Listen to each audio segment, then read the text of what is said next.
अस्सलाम वालेकुम। आज जो मैं आपसे रेसिपी शेयर करने जा रही हूँ वो है मूली का पराठा। मूली का पराठा बगैर आटा गूंदे, बगैर रोटी बनाए 10 मिनट में मूली का पराठा बनाएं। Easy and fast recipes. ऐसा मूली का पराठा बनाएं कि घर वाले उंगलियां चाटने पर मजबूर हो जाएं। तो इसके लिए मूली लें, इसका छिलका उतार कर इसको बारीक कद्दूकस कर लें।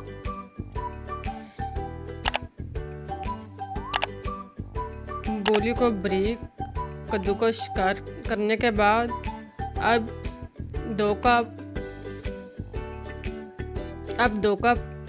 गंदम का आटा लें और उसमें 1 कप बेसन और 1 से 2 कप मूली कद्दूकस की हुई शामिल करें।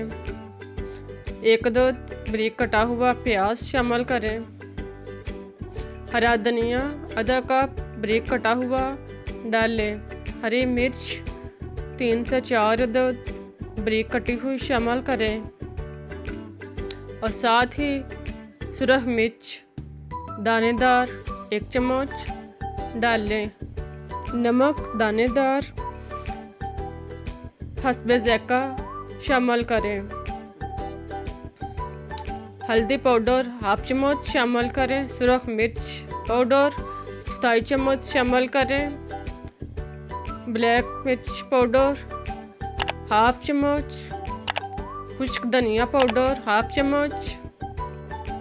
गरम मसाला पाउडर 1/2 चम्मच। जीरा साबुत 1 चम्मच। कसूरी मेथी 1 से 2 चम्मच। इसको हाथ पर रख के अच्छी तरह मिचल लें। मिचलने के बाद इसको शामिल करें। अब इसमें हस्बे ज़रूरत दूध डाल लें और इसका गाढ़ा सा मेज़ा तैयार कर लें। साथ साथ दूध डालते जाएं और साथ साथ इसका मेज़ा बनाते जाएं। फिर इसमें 2 से 3 चम्मच ऑयल शामिल करें और इसको मेज़े में अच्छी तरह मिक्स करें। सारा मेज़ा अच्छी तरह बनाने के बाद अब फ्राई पैन में 1 से 2 चम्मच ऑयल लगाएं। ऑयल को फ्राई पैन के चारों साइड पे अच्छी तरह लगा लें। इसके बाद 1 से 2 चम्मच मेज़ा जो हमने तैयार करके रखा हुआ था वो पैन में डाल लें और चम्मच की मदद से इसको पैन के अंदर फैलाते जाएं।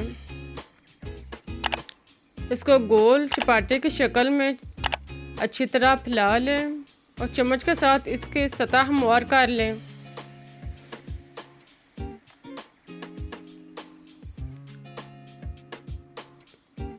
चम्मच के साथ पराठे के किनारों को अलग करके इसकी साइड चेंज कर लें। साइड चेंज करने के बाद अब चारों साइड पर ऑयल लगाएं और चपाती के ऊपर भी ऑयल लगाएं।